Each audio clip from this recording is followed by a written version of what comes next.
मैं इन्हें बताऊंगा कि वो क्यों गुमराह हो गए हैं। वो भूल गए हैं कि वो हिंदू हैं। उन्हें इस बात का ज्ञान नहीं कि हिंदुत्व क्या है। क्या है हिंदुत्व? हिंदू हमारा नाम है और हिंदुस्तान हमारी मातृभूमि है। सभी हिंदू एक हैं। हमारा राष्ट्र एक है। एक राष्ट्र, एक जाति और एक संस्कृति के आधार पर ही हम हिंदुओं की एकता आधारित है।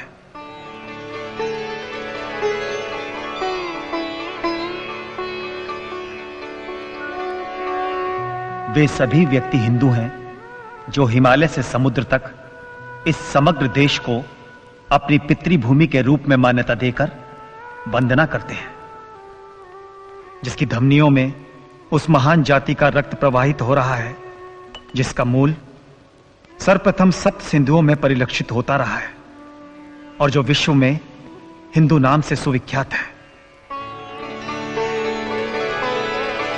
हमारा कर्तव्य है कि हम देश में रहने वाले हिंदुओं, मुसलमानों, ईसाइयों और यहूदियों में यह पवित्र भाव जागृत कर सके कि हम सबसे पहले हिंदुस्तानी हैं और उसके बाद कुछ और। भारतीय राष्ट्र का सारभूत विवेचन जो इस काल कोठरी में किया गया, वो सीखचों के बीच में से कैसे बाहर निकल गया और कैसे प्रकाशित होकर लोगों के पास पहुंचा, किसी को कुछ पता न चला। उधर अंग्रेज सरकार अपार जन समर्थन के दबाव से मजबूर होकर विनायक दामोदर सावरकर को रिहा करने पर विवश हो गई। बंबई राज्य के गवर्नर खुद जेल में उनके पास आए और उनके सामने 2 शर्तें रखी। पहली ये कि उन्हें जिस नगर में रखा जाएगा वे वहां से बाहर नहीं जाएंगे। दूसरी शर्त कि वे किसी प्रकार की राजनीति में भाग नहीं लेंगे। सावरकर जी द्वारा इन शर्तों को मान लेने पर उन्हें रत्नागिरी में स्थानबद्ध कर दिया गया। लोग उनके दर्शनार्थ आने लगे। उनमें प्रमुख थे डॉक्टर हेडगेवार। मैं पहले क्रांतिकारियों में भी था, फिर गांधी जी के रास्ते पर भी चला, परंतु खिलाफत के कारण वहां पर ज्यादा दिन तक टिक नहीं सका। आपकी पुस्तक ने तो वो सब कुछ कह डाला जो मेरे मन में था। आपने छद्म नाम भी खूब रखा, मराठा। मैं उसे छद्म नाम नहीं, अपनी वास्तविकता कहूंगा। डॉक्टर साहब, मैं आपकी गतिविधियों से भली भांति परिचित हूं। आप वही कर रहे हैं जिसकी कल्पना मैंने भी की है। आने वाली पीढ़ियों को आने वाले समय के अनुसार तैयार करना बड़ा आवश्यक है। किंतु सरकार ने आपको राजनीति में भाग लेने से मना कर रखा है। मैं क्रांतिकारी हूं, हाथ पर हाथ रखकर नहीं बैठूंगा। जिस सरकार ने राजनीति में भाग न लेने की मुझ पर पाबंदी लगाई है, वो नहीं जानती कि राजनीति से ना तो समाज अलग है और ना धर्म। हिंदुत्व की कल्पना साकार होगी तो राजनीति में भी बदलाव आएगा। हिंदू धर्म में फैली हुई कुरीतियों को हमें दूर करना है। सबसे पहले छुआछूत और जाति भेद जैसी बुराइयों से हमें लड़ना है, और ये लड़ाई बहुत कठिन है।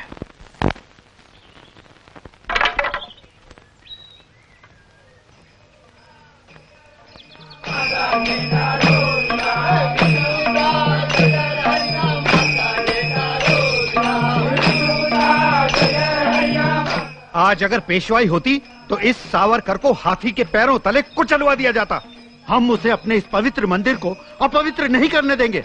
हम अपने प्राण दे देंगे, लेकिन धर्म पर आंच नहीं आने देंगे। अब भी अगर सावरकर ने अपना हट नहीं छोड़ा तो आज खून की नदियां बह जाएंगी।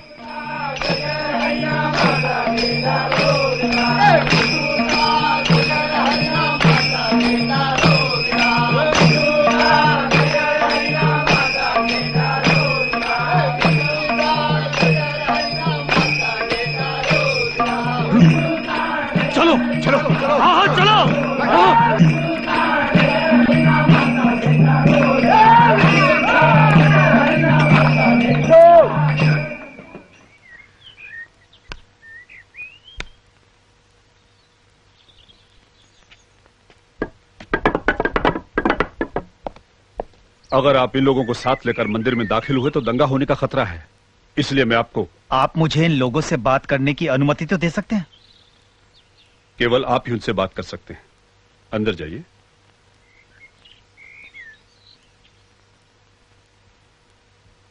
ठीक है।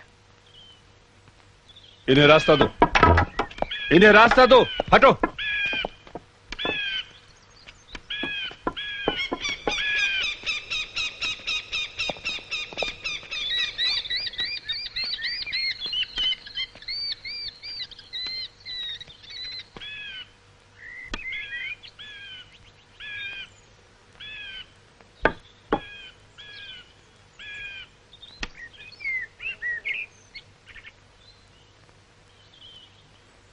ये कैसी विडंबना है?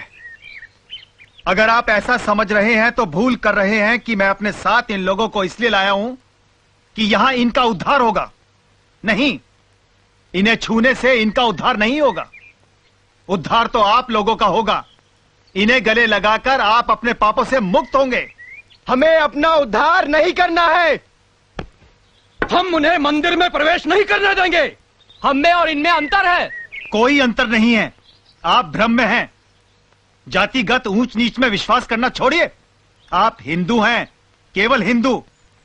आपने क्यों अपने धर्म को केवल कपड़ों, जनेऊ, चोटी और गौमूत्र तक सीमित कर रखा है?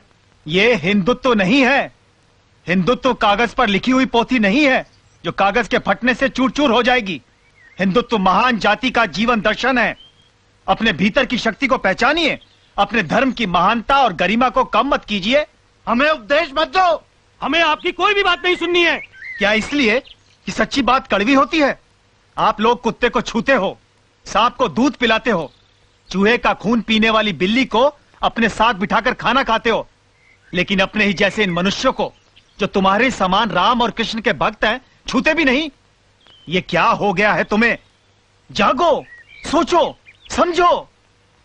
4 वर्णों की व्यवस्था ने हमारा सर्वनाश कर दिया है। इसे त्याग दो, इस विष का नाश कर दो। सभी युगों में एक आचार धर्म टिक नहीं सकता।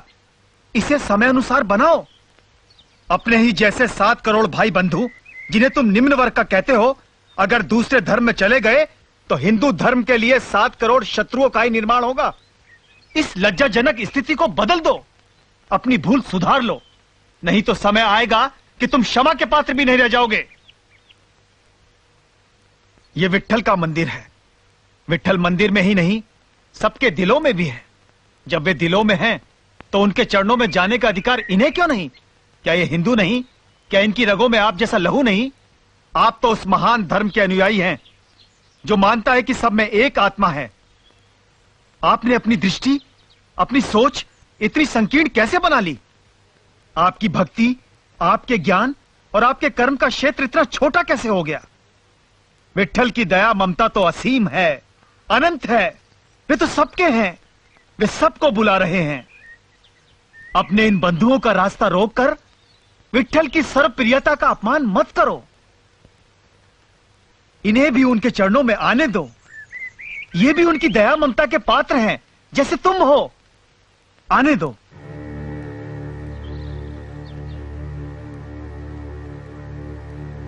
सब लोग मिलकर आगे बढ़ो।